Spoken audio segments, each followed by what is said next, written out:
If you would like to get your song reviewed, dear listener, there's the filthy capitalist option, as Sori says. $125 gets you straight to the head of the line. You don't have to be a part of the alliance. You don't have to be part of the group. Wait a minute. And the biggest thing is you don't have to wait. You hop, skip, and jump right in front of everybody. $125 gets you there. You do that 3 times, and you get mashed down to the $75 rate for perpetuity. Yes! Also, there is a band review option. So if you've got a band and you're trying to get your band some exposure, hit me up at insori@gmail.com, and I'll show you the details about how to pull that off. You can also jump on Patreon, and there is a option on the tiers to be able to get your band reviewed. Obviously, we can't lie to you, so we can't guarantee a positive review. Get what you get. It's just rubbish. Rubbish. Rubbish. That's British for garbage. My favorite is a community option. $1 at the gate gets you in at Patreon. You get to join an alliance. The alliance joins their points together, and that helps determine what songs that we do. The alliances hang out on Discord. Message me on Patreon to get the link. And they do all kinds of other cool things. They do Minecraft, Dungeons and Dragons. Yeah. It's really a community within the community. Anybody can go on the village, facebook.com/VillageXchange. There's 160,000+ people on the channel. What's cool about the Discord is that it offers a real opportunity for community connection, friendship, that type of thing. And it's on Discord, so if you're not a Facebook person, it's for you. You start off at $1. Right. Plus you get exclusives. Sori and I are working on a song.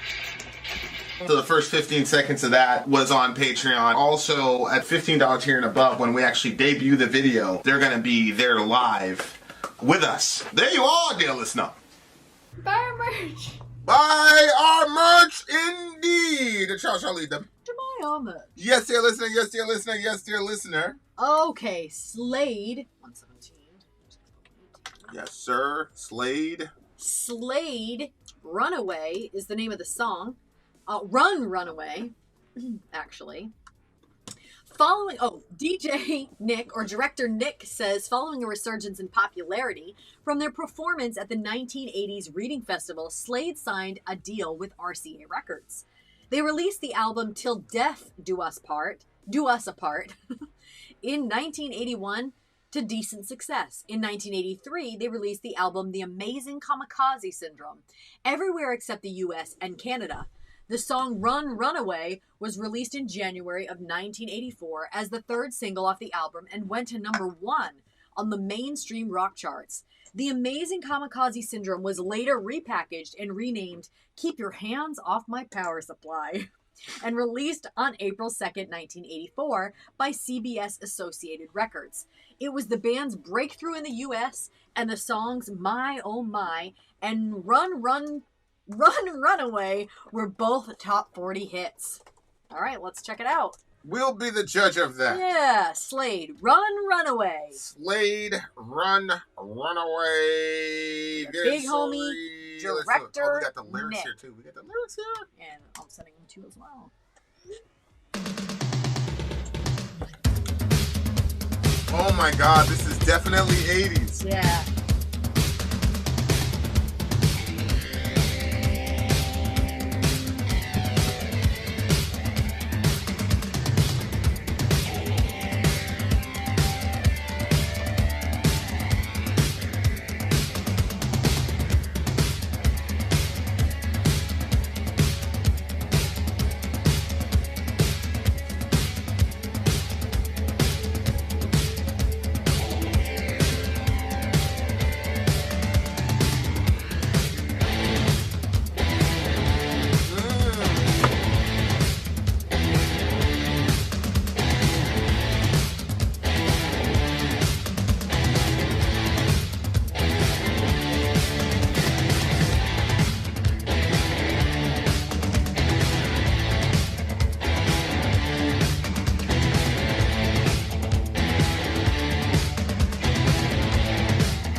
We got the whole gang in this bitch.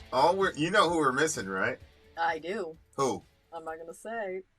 Our former president, or our current president, Mr. Biden. Joe Biden. Where are you, sir? I still need proof Joe is alive. I need to see that video. I don't believe you're it. Going straight to Gehenna, boy. No. We're Why? going straight to Gehenna, boy. So wondering why all of a sudden he was like disappeared? We know why he disappeared. Shout out to the homie. Shout out to the big homie Joe Biden. We miss you, buddy. Where you at? Hold on. I like black and white. Dreaming of black and white. You like black and white. Run away. I don't know what that first verse means. Well, what did the big homie say about the song? Go back to the intro. Following a resurgence in popularity from their performance at the 1980 Reading Festival, Slade signed a deal with RCA Records. They released the album Till Death Do Us Apart in 1981 to decent success. That's so funny because they do music. Yeah. Till Death Do Us Apart. In other words, if you're deaf, you're not going to hear their music. Oh, deaf as in DEAF. Oh, yeah. I thought it was. Oh, that is actually Do Us Apart. Pretty clever. In 1981 to decent success. In 1983, they released the album The Amazing Kamikaze Syndrome. Everywhere except the US and Canada, the song Runaway was released in January of 1984 as the third single off the album and went to #1 on the mainstream rock charts. The Amazing Kamikaze Syndrome was later repackaged and renamed Keep Your Hands Off My Power Supply and released on April 2nd, 1984 by CBS Associated Records. It was the band's breakthrough in the US, and the songs My Oh My and Runaway were both on top 40 hits, so it doesn't really say. Yeah. All right. Well, then let's look at these lyrics. Hold on. I like black and white. Dreaming of black and white. You like black and white. Run away. That to me looks like you're flipping through the channels and then you see something in black and white and you're like, that's trash. And then you go to the next one and then he's saying, no, I like black and white. See what I'm saying? Mm-hmm. A lot of you millennials don't even know this, but when we were kids, people still had black and white TVs. Oh, yeah. And the old school shows like AMC, for example, American Movie Classics. My stepdad used to watch it all the time because it was always war shit. I never really understood. I'm like, why he's always like watching these war movies? Now I understand. He was about 2 weeks away from getting shipped to Vietnam. Mr. Man was, and he just he missed the conflict basically by like 2 weeks because he went into the Marine Corps. Mm-hmm. So like he'd watch all these AMC movies, that samurai one that we just got done watching, like Shogun. Like they had 1 week where all they did was talk about Shogun, like the cultural effect and all the rest of it. Yeah. So yeah, it was very, very interesting. So I like, honestly, Dwayne, that's what I thought of when I heard it. I like black and white, dreaming of black and white. You like black and white, run away. Like interracial. Yeah. Yeah, but it says hold on, which that happened. Like I remember that happening. We would see something in black and white, we'd click away immediately. You know what I'm saying? But I don't know. The Ground Round was a restaurant that was in our town, and when you would go there, they still had silent films, black and white. Yeah. For the kids. That was actually slapstick humor. Ground Round. That was actually. Do you remember the Ground Round? Yeah. Do you remember the popcorn? Dave took me there. He did? The very, very first time I met Dave, he took me to the Ground Round. Yep. I had a very awkward date at the Ground Round. Kind of a weird place to take somebody to the Ground Round. This is an interesting take. Date? The whole black... Well, he was my pastor. No, I said I had an awkward date. Oh, who? Was it Nate? No, it's Brian. Oh, really? Yeah. And he took you to the Ground Round? Yeah, but you know what? To be honest with you, that was probably his FU to me because he had just gotten back from, the military guy? Yeah, I should have done that differently. You know, you live and you learn. See chameleon lying there in the sun, all things to everyone. Run away. That's interesting. So the first stanza is talking about black and white, dreaming in black and white, and the next stanza is talking about a chameleon which of changes course colors to fit its a environment. chameleon can change its colors to fit its environment. Correct. And that's why it says something like "all things to all people" or something like that. Did he say that at some point? I see the crush one. No, I don't see money. Yeah, that's weird. Money ain't everything, right there. If you're in the swing, money ain't everything. If you're in the swing, run away. What does that mean in the swing? In the swing, like if you're in the middle of it, you know? Like if Money you're in the ain't middle of everything. the problem, then get out of there. Basically is the idea. But like, if you got a crush, don't beat around the bush. When I got a crush, run away. Yeah, so it just... Oh, okay. Maybe he's also, it could be this. Like, as a musician, like, even we heard that their titles changed and they had to move things around. Like, maybe he's saying, I like black and white. I like stuff to be like, this is how it is and that's Right. how it's going to be. But see chameleon lying in the sun, all things to everyone. So the way for you to be all the way for them to progress is for them to become more like a chameleon and less black and white, Right. and become all things to everyone. So that way they could get into the U.S., so change up their names a little bit. Mhm. If you're in the swing, money ain't everything. If you're in the swing, run away. Yeah, no, that's a... And then over here, if you got a crush, don't beat around the bush. When I got a crush, run away. Yeah, it's really interesting. If I go with that theory about black and it's really interesting because when I'll talk about certain subjects, people are like, things aren't that easy. It's not as black and white. Yeah.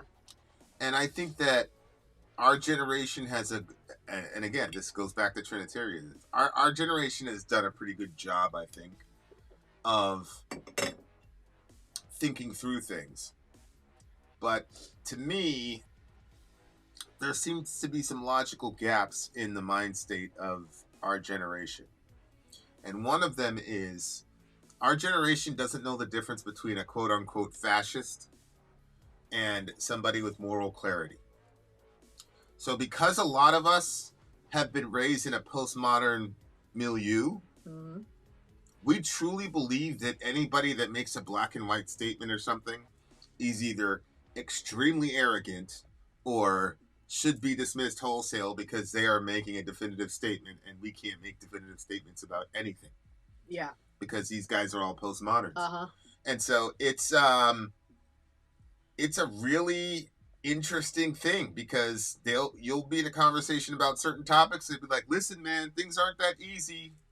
It's not just black and white. But at the same time, when you hear them talking about certain political figures, it is black and white. Mm-hmm. You see what I'm saying? Mm-hmm. And so it's like, it's very interesting. It's like all the things that I care about or that are morally questionable, I'll say it's a gray area. All the morality that I can't stand, I'll just say it's black and white. And there is no standard by which those differences are made. The term, the Arabic term is furqan. Like, what is a criterion that separates good from evil is the idea. And so it's really interesting looking at it because right now, being a chameleon is seen as virtuous. Being able to suppress what you believe at the fundamental level to get along with everybody. Like, I remember when we first started doing this, and people would say, man, I love your channel. Just keep the God stuff out of it. Mm-hmm. Man, I love your channel. Stop talking about, babies. Stop talking about, politics is not for metal. It's like, I don't know. I don't know if you've ever heard of a band called Rage Against the Machine. Or Slayer. Or Slayer. Or Metallica. Yeah. Like, Metallica had a string where every record had some sort of war tragedy on it. Mm. Like, obviously one being the most famous one, but I think Disposable Heroes was another one. I think actually Disposable Heroes was an all-around better, heavier song than one, but, one is always going to take the cake. But yeah, like, I think this looks like a simple song, and it probably is a simple song. Megadeth 2 lost hate. You're right about that. Megadeth more so than Metallica as far as being explicitly political, I think. As a matter of fact, Justice was a record that didn't have any of Dave's influence. But if you look from Justice onward, they didn't have those political songs anymore. after Dave left. So that might have been That's interesting. That might have been some of it Dave's as well. involvement, yeah. Because Dave seems to be really dialed into what's happening, what's going on in the world, all that stuff. So yeah. But yeah, the temptation to be a chameleon is... It's funny because our generation kind of has to make up its mind. It's like, okay, is being a chameleon virtuous or not? Is agreeing with the majority about sexual ethics, is that virtuous or not? And you know, I think secularists are still trying to find out where they land with that stuff, because all these things are complicated. Like, I agree with my friends. Like, a lot of this shit is very, very complicated. At the same time, though, there are other things that are not complicated, where it is not virtuous to compromise. That's the other thing. People are like, oh, come on, Vin, like, I see what you're saying about, but like, let's compromise. It's like, there are certain issues where it is not virtuous to compromise. Okay? So you've got these minor attracted persons, go Google it. Okay? If they show up on the world stage and try to present themselves as if they're normal, healthy, alternative lifestyle, you better believe I'm going to have something to say about that. You better believe it. And so will a lot of people. Yeah. And so will a lot of people that say you should go along with the flow. Seduct. Correct. It's Correct. just they want to determine it's whatever they find acceptable for themselves, or whatever they're personally repulsed by. That's the standard. So it becomes really about them. We're not going by our own standard. We're going by the standard of Jesus Christ, really. Mm-hmm. And that's where we're getting ours. Like, we didn't build this world. We didn't make it. So we're not gonna dictate the rules of how it's gonna go. But anytime that we deviate from those ideas, people die in bunches. Yeah. So ultimately, like, we want the most people alive as possible. We don't want to cause unnecessary suffering for people. And we really, like, at the end of the day, it's so simple. Love people like you want to be loved. Treat people the way you want to be treated. And, you know, some people are like, I hate myself. What are you talking about? Yeah, but you feed yourself. You give yourself drinks. You know, like, you take care of yourself. The people who supposedly hate themselves, you get angry at people are like the most selfish people I know. Like, literally, like, nah, you love yourself, bruh. Trust me. Uh-huh. Trust me, you love yourself. Mm-hmm. Yeah, this was an interesting song, man. Man, it looks like, you know, when I think about the 80s, I'm always thinking about, like, the hair bands and the bubble gum and all that. You don't think of, like, a lot of lyrically dense songs that are actually trying to say something, because the 80s was also a pretty tumultuous time. I mean, we didn't get to see any of it, but it was a pretty tumultuous time, I think, for transitioning, especially between Russia and America. The Cold War was winding down. Mm-hmm. And usually when your opponent is about to lose, they'll say the craziest shit ever, you know, as an ego thing, or you know, whatever. So there was a lot of moving parts happening. Of course, you had Reagan in the drug era. So yeah, really, and the hairspray. Correct. What'd you give this song? I gave it an 8.9. I'm gonna give this one a 9.2. 9.2. 9.2. There's a lot of love for the 80s. I like that. Yeah, yeah, like, for real. What the hell is that guy? Do me a favor though. Click on that. This? The Slade. One up. Yep. I'm sorry, right here, this? I just wish you said one up. I just wish you, and then you went 2 up. What is he wearing? Okay, that's a vest. Like a vest without a shirt underneath. I thought it was a dress. I was like, oh, look man. Look at this guy with this costume. Yeah, he looks like he's from the planet Xenon. Yeah. Yob? Yeah. I should have put that up on the screen. Interesting. Yeah, we should have. So much fun in the 80s. I'm so glad I was a part of it. Yeah, when I look at the 80s, man, it looks like a real, like, fun 10 years, man. Mm-hmm. Like, there was not a lot of, everybody was just about having fun, playing loud music, all the rest of that stuff. I really enjoyed it. Okay. We'll be right back, you guys. We will be back on the other side of the break, dear listener. We got more coming for you. Director Nick in this bitch. You know what it is. Billy Idol. Sori out. Gone.